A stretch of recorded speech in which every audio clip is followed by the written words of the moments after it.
Whew, alright. Thank God the new season is almost here. Watching 20 plus different anime every week really takes a toll on you. I think I'm gonna take it easy on the shows this season.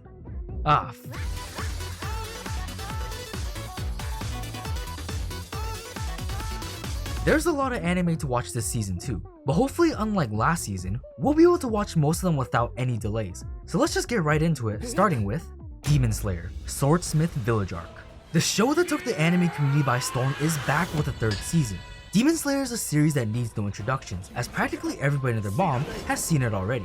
The Swordsmith Village arc is coming off the absolute hype train that was the Entertainment District arc, so Ufotable has a lot to live up to, as that season was basically peak animation. But if there's anybody out there that can outdo Ufotable, it's Ufotable. Truthfully, there's not much else to say other than it's Demon Slayer. You either watch it or you get clowned on for not watching it.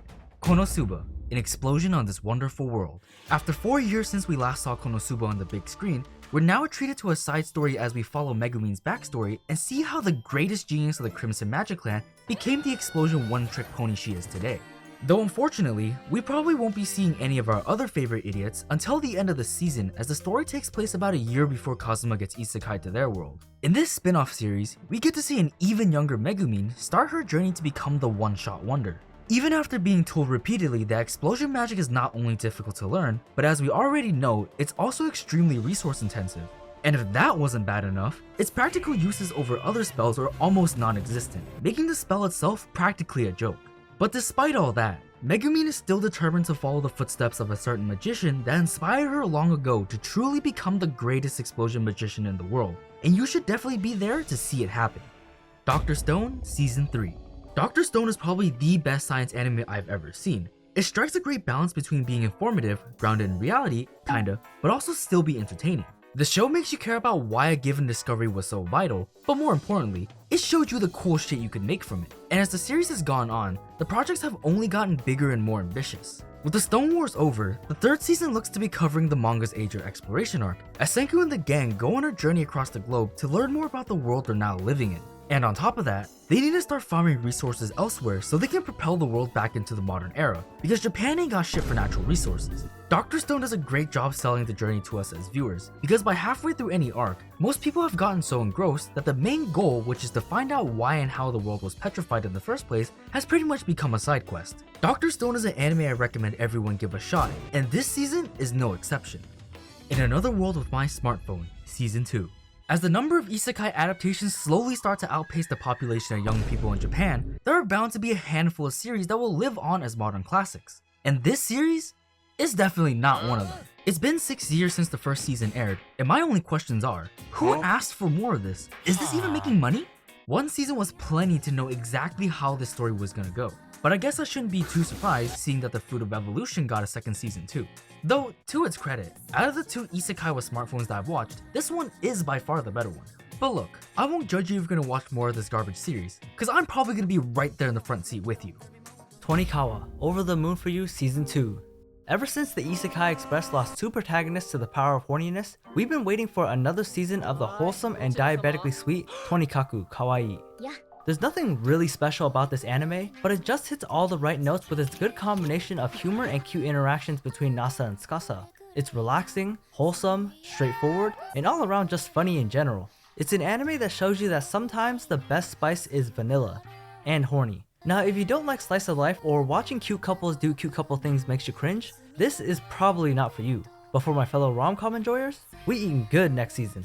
The Ancient Magus' Bride Season 2. This is one of those anime that we've never watched but have always been on our to-watch list because we've heard it's actually not bad despite having questionable plot elements. Hey yo! Like the quirky standout protagonist being 15, while her non-consensual groom is slightly older than 15, or the element of slavery. But despite all that, the anime starts off as a wholesome slice of life as our two main characters, Elias and Chise, try to get along with each other as mage teacher and mage apprentice. Putting aside the circumstantial relationship of slave master and slave owner, both of them are afflicted by different curses. Elias is under a curse that makes him into a Wendigo, and Chise is under the curse of immortality. Chise is told by the person that cursed her that her curse is permanent and can't be removed, but plot happens and they still go on a journey to find a cure for it anyway. Season 2 will most likely pick up after the events of Season 1, where Chise finds some inner peace with the whole situation. But of course, there's something to drag her right back into another journey. If you like shows that have good overarching stories riddled with adventures and wholesomeness, this one should be on your list. Hell's Paradise. This is one of the most hyped up anime this entire year. It's like the Chainsaw Man of 2023. It's supposed to be the game changer, the one that'll blow our minds, the one that'll break all must-watch lists, the one that can finally dethrone Fullmetal Alchemist Brotherhood as the best anime on my anime list. Okay, maybe the last one was pushing it, but this anime is supposed to be damn good.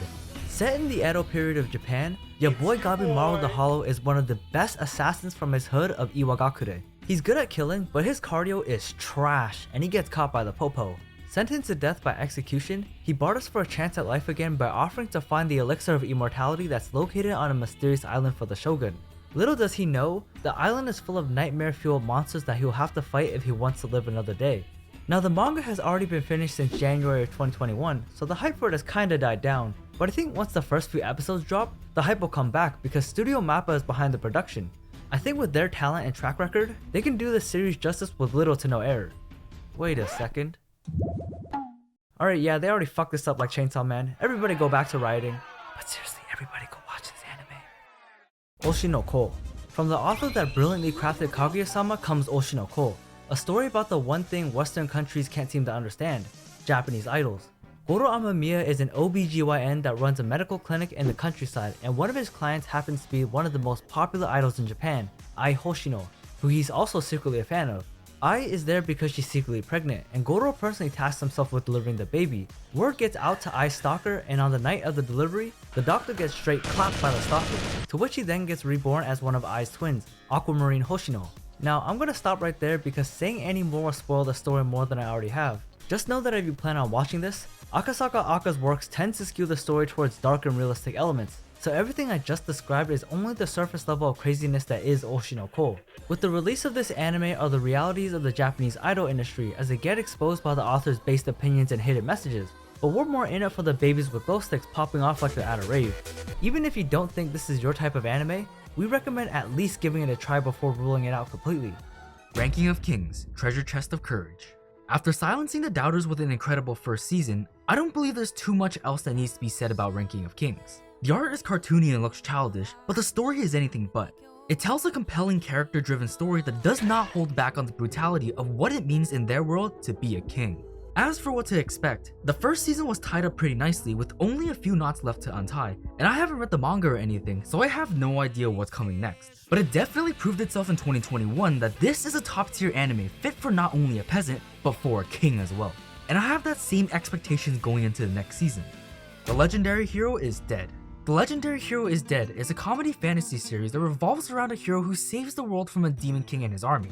You know, just the usual. However, as soon as the Demon King is defeated, the hero unexpectedly dies like an idiot. The story then picks up after the hero's death and follows the aftermath of his demise. The hero's companions who are left behind to pick up the pieces have to find a way to continue his legacy and protect the world from the new threats that emerge in the wake of the hero's passing. I think this one definitely has some potential to be a good watch, but if your watch list is starting to fill up, this one might be a pass. My One Hit Kill Sister.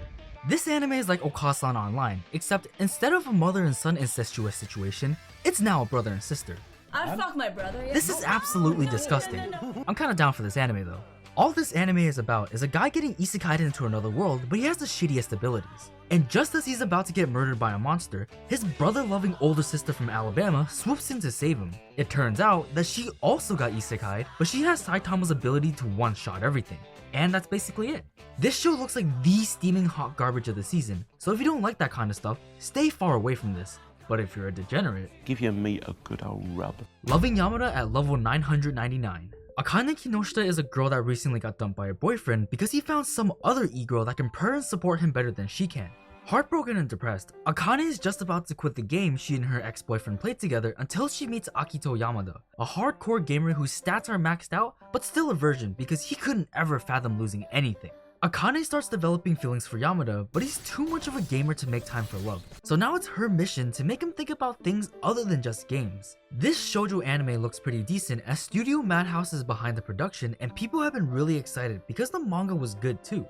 This anime probably won't be for everyone since it's a shoujo rom-com, but I would give this at least 2 episodes before drawing any conclusions. A Galaxy Next Door. After the death of his father, Ichiro Kuga is left with his 2 younger siblings, a small inheritance, his passion for drawing manga, and a fuck ton of responsibilities he never asked for. As he gets closer to the point of being mind broken and his urge to see God intensifies, a girl by the name of Shiori Goshiki applies to be his new assistant and damn near turns his life around. Everything is going perfectly, until he non-consensually touches her thorn. Before he begs not to be cancelled by the Me Too movement, he finds out she's an alien and now has to marry her because, well, #MeToo. But first she wants to take it slow and put him in the friend zone so she can get to know him better. Now this seems like a really wholesome show that sounds good on paper, but I would be wary of this because rom-coms can be very generic if done poorly. I can see this anime end up being one of 2 things. Either a boring slice of life rom-com with no spice to it like how Jake's mom makes her food, or a nice wholesome side dish that's seasoned well with some good rom-com moments and at least an inkling of a confession. Hopefully it's the latter, but I wouldn't hold my breath for too long. I'd give it a good 3 episodes first before making any judgments. The Dangers in My Heart. As the trend of popular rom-com manga getting anime adaptations continues, it was about time this series got one as well. Ichikawa Kyotaro is your typical cringy middle school edgelord that loves reading about murder and mystery and all this other edgy stuff like that. He's so obsessed that he legitimately has a hit list of people he wants to kill, with the school idol Anna Yamada being his #1 target. Now this could have easily turned into a school shooter documentary if they were in America, but since they're in good old Japan, this is a classic case of quirky rom-com main character traits. Ichikawa usually sits in the library to read his edgy books on murder and coincidentally starts meeting Anna there cause she's secretly eating snacks.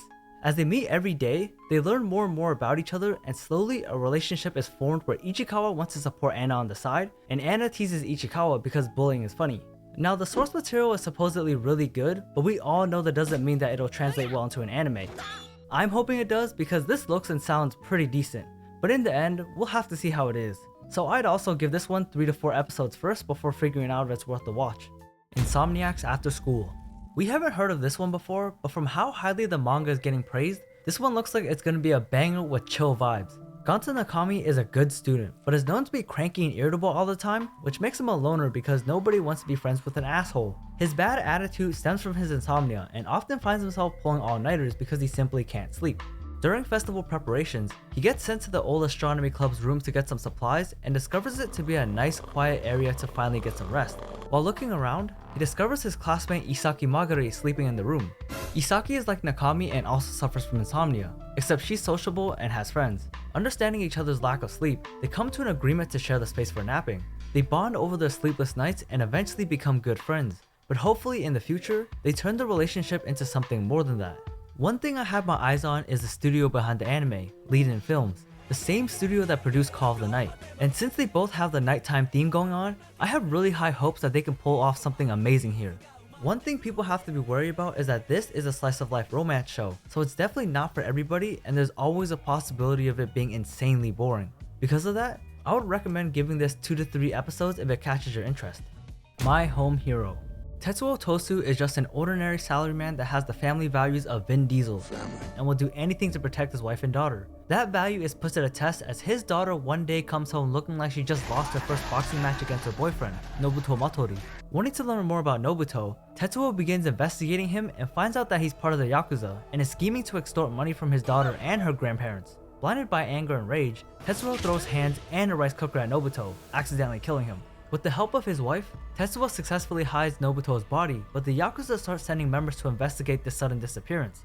Despite killing a man and wasting a good rice cooker, Tetsuo and his wife have to work together to protect their daughter and family, even if it means getting their hands dirty again, and destroying more rice cookers. It looks like we're in for a revenge-style anime with a plot similar to the movie Taken, and I'm kinda digging it. This seems like it'll be a good psychological thriller that has plenty of action and tense moments where you'll be holding your breath and at the edge of your seat until the episode ends. If you're looking for blood and also have the same values as Vin Diesel, this one could be a really good watch. And that's about everything noteworthy this season. It looks like there's a good amount of new anime coming out, and some that sound like they're gonna be hidden gems, so look forward to a few surprises this season. And speaking of surprises, did you guys know we have a Patreon? That's right. If you like our videos to the point where you want to throw money at your boys in the hopes of us making more videos at a higher quality, feel free to do so at patreon.com/thechungbros. But yeah, that's gonna be it for us today, so until next time, peace.